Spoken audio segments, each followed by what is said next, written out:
The Fed has come out and said that they are potentially going to be cutting rates by next year. And it looks like as of right now, we can see that came out and the SPY is liking that info, seeing a surge higher. But who exactly is buying into this move? Welcome to my channel and thank you for joining. We are going to be doing some technical analysis for the SPY Qs, Apple, Tesla, Amazon, and NVDA. And as some big things are developing and we're seeing a big, strong move, we need to figure out who's actually in this move. And that's where we have to pull up smart money versus dumb money, because whenever the dumb money is in something and the smart money isn't, we start to see pullbacks. And when the smart money is actually buying while the dumb money is sitting at lower levels, we actually see an uptick in price. So we need to pay attention to this as of right now, because we got a big question mark. Are we going to pull back as dumb money is really leading this market higher while smart money is still sitting a bit on the sidelines? Now I've left the daily expected moves on this, and tomorrow I'm going to give you the daily expected moves for Friday. So we're not going to give those for tomorrow, but we are noticing that today, because we want to look at how price reacted off of those levels, we can see that we've bursted through on the SPY out of every single expected move. We're outside of the weekly, we're outside of today's daily, and we're outside of the monthly. So that just tells us that because this is all that's priced in from the options market for the week, we have a chance to land, 68% chance that is, to land back within this purple zone here. And then if we go from a monthly standpoint, we are outside of the monthly at this point, and we do have a 68% chance to land back within these yellow lines by the end of the month. The month of December is only halfway finished, and we could see some kind of surge with this news, followed by some kind of sell-off to get back into this zone. Now, what can we pay attention to at this level? We know that dumb money is pushing this higher at this point, and this could just be some FOMOers, because we've already priced in the fact that we're going to see rate cuts. We've been pricing that in for quite some time, and that's why we've gotten this big uptick. And now that we're getting that bit of info, we're seeing some last-minute people come into the party. So we have to pay attention to this, as smart money is not buying into this move at even the end of it here, and we could see some kind of downturn. And overall, what can we pay attention to? I'm really paying attention to this 9-day moving average, because when we do get outside of these Bollinger Bands and we want to continue even heading upward, we will most likely come back and retest or move sideways for that 9-day moving average to then catch up. So we really need to pay attention to that in these bigger time frames, that when we do want to head higher, normally, such as over here, we hit the top right and we move up but sideways at the same time to gain some more room in that Bollinger Band, ride the 9-day all the way back up, and now we're outside of that Bollinger Band again. So we could see that pull back down into this 9-day moving average for a test before we want to head higher from here. The only other thing to point out on the daily is we do have that divergence on the MACD, but you do not have it on the RSI at the same time. RSI is actually coming up a bit higher, so you only have it on one indicator, which usually tells us that if we do see some kind of downturn, it is overall going to be a pullback and not a full-fledged crash, reversal, or anything like that. It most likely is a pullback to go find some buyers if we do start to head lower. And we talked about yesterday how we can come up with the initial statement, with the initial announcement of what the Fed is going to do. And then we usually do see a post-Fed sell-off. And since we do have options expiration and there are still a bunch of puts in this market, it would make sense for us to actually keep squeezing and then maybe see that trickle back down at the end of the week.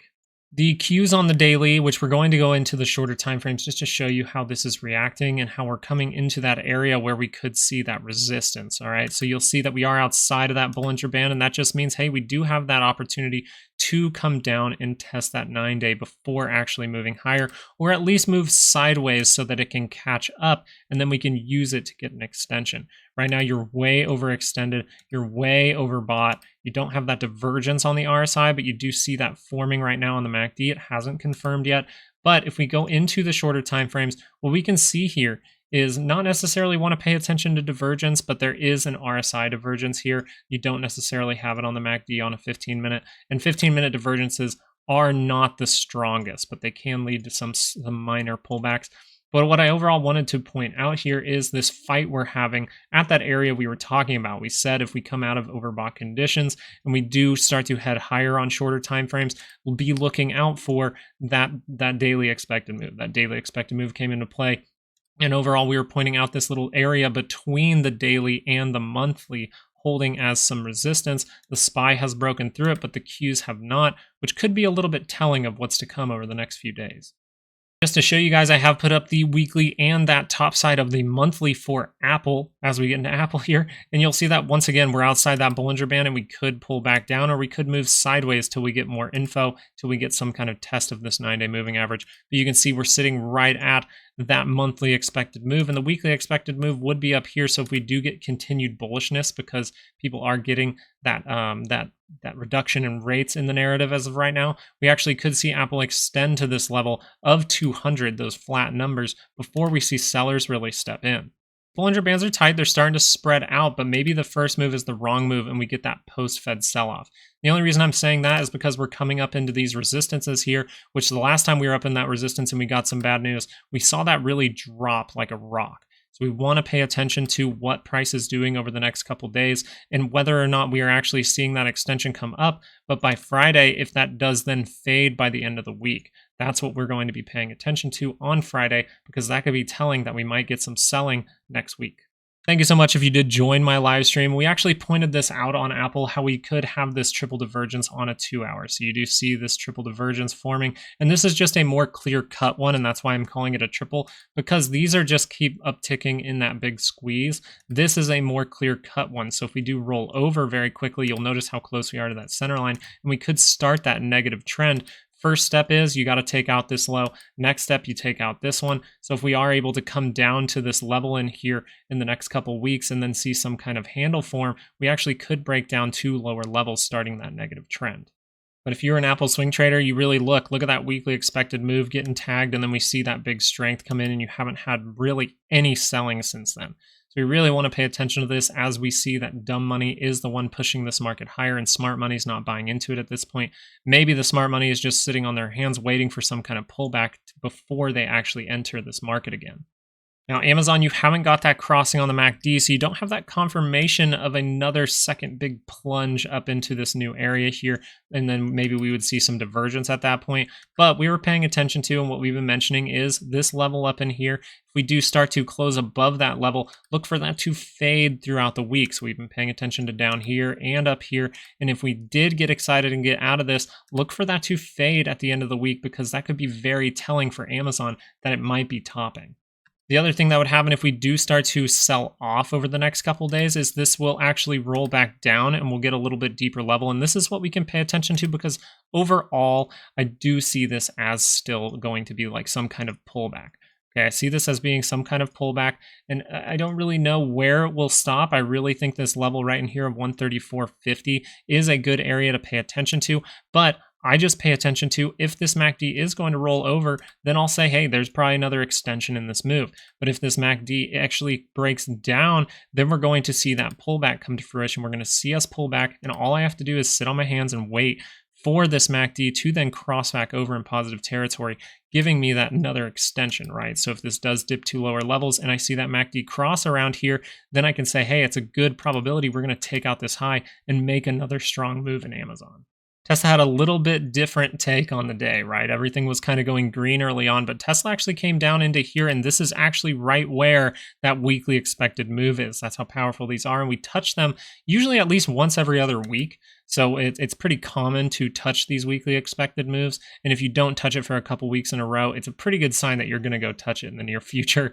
But it's nothing to hold your hat on. You have to still do all the work here, and we can see these Bollinger Bands are still tight. We really haven't decided on a direction for Tesla, but it's kind of similar to Amazon. If we do break above this level, look for that to fade on the weekly by Friday, because if we actually do see that fade, it's a good sign that this might have been a fake out and we're actually going to head lower.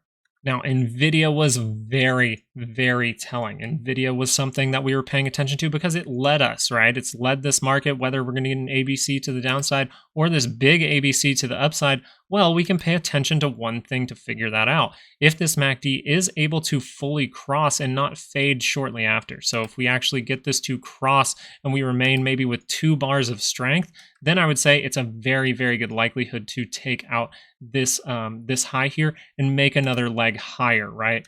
But if this actually turns back down, then we would say, hey, this is fading and NVIDIA is not, confirming this move. And if we start to break down below this level, then you might say, hey, we're heading towards this zone we've been paying attention to for a little while now. If the pullback does not come right now, NVIDIA is just something that's very easy to see what would happen, right? So if we do get bullishness over the next few weeks and we do get some kind of Christmas rally with the information we just received and smart money actually starts to join this move, we will see this MACD cross, which means another leg will come in this move in NVIDIA. So actually, if we do see this play out to the upside, the only thing we would look for at that point is some divergence, right? So there could be some divergence formed on the MACD and the RSI at the same time. So if we do get bullish very quickly over the next couple weeks, I'm going to be paying attention to that. AMD we've just put on here last episode for a quick little take, and we notice once we do break above this high, you can see AMD, once we get that cross, you're going to see that surge. That's why we're talking about that in NVIDIA, but right now AMD is outside of that Bollinger Band, and we're actually seeing an indecision day from AMD. And what we talked about with this, it's a little different than other stocks, is the connection between the 9-day. So a lot of other stocks are still down like this and not necessarily caught up to the SPY and the Qs, which is going like that. So AMD is a little different, and this might mean that it actually needs to consolidate before heading higher. Might mean that it's a little tired out, and it might just need to digest for a while in order for these moving averages to catch up, and then it can bounce a little bit more. Now, you could also see some kind of sell-off to then go down to these levels, and then you'll want to pay attention if you start to buy back up from that level, and pay attention to those shorter time frames and see if you're getting an hourly crossing on the MACD in positive territory and things like that. One thing on the shorter time frames for AMD is going to be the 30-minute here, and you're just noticing that we did get some kind of divergence right here. So you do have this divergence between these 2 points, and we're just noticing that we're getting consolidation once that happens. So we do, use these as a form of, hey, there could be a reversal, but it could just be some kind of pullback, some kind of consolidation in this area when you're looking at these shorter time frame divergences. But as of right now, if we did curl up one more time, then we would get a triple divergence and we'd be very close to that center line. So if AMD wants to get excited and go a little bit higher and then turn back down, it would most likely be next to that negative territory, and we might see that negative trend begin. 10-year yield actually did hit my little target here of 4.062%. So we hit that target right around that 200-day moving average, and we could see this start to spike from this level. We still could see this start to spike because they're not necessarily banking on 70, or they're doing 75 basis points is what they have projected. But right now, the market has priced in something around 125, something around 150 in those basis points to be reduced by next year. So we want to pay attention to that, and that might mean these yields actually bounce a little higher before we actually see a full-fledged cutting begin.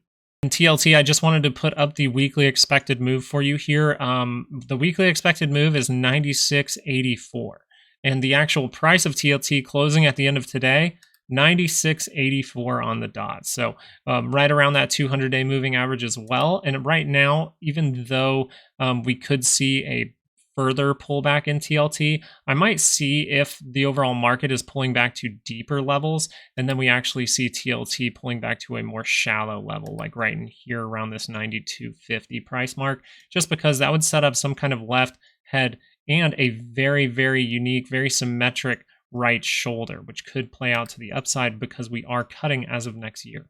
Market surged higher today, right? You saw that bar in the SPY. It's pretty vertical, right? There's a lot of buying, not a lot of selling, and we're actually seeing the VIX stay even, right? So the VIX is actually closing a little bit up from yesterday, and it's touching the bottom of its Bollinger. It's testing that 1212 area, and it just tells us, hey, even though people are starting to get greedy, and I'm starting to get some negative comments on my videos about, saying bearish things, that's usually when the volatility starts to come back into this market. Now, we do have options expiration, and we do have this put call level of like 2.4 on the SPY, and the stock price itself is sitting at 469, which is the first call wall. So we want to pay attention to these call walls here, but you'll notice there's so many puts in the system that the market makers may want to push this thing up before the end of the week. So we have to pay attention to that because we could get a post-Fed sell-off, which could actually begin Monday and not even begin this week.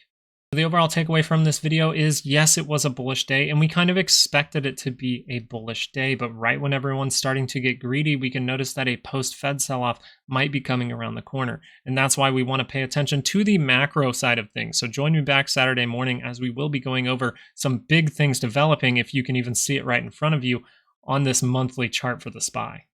Thank you guys so much for watching. I really appreciate it. Good luck with all your trading the rest of the week. Make sure to manage that risk. And I hope you have a great, great night.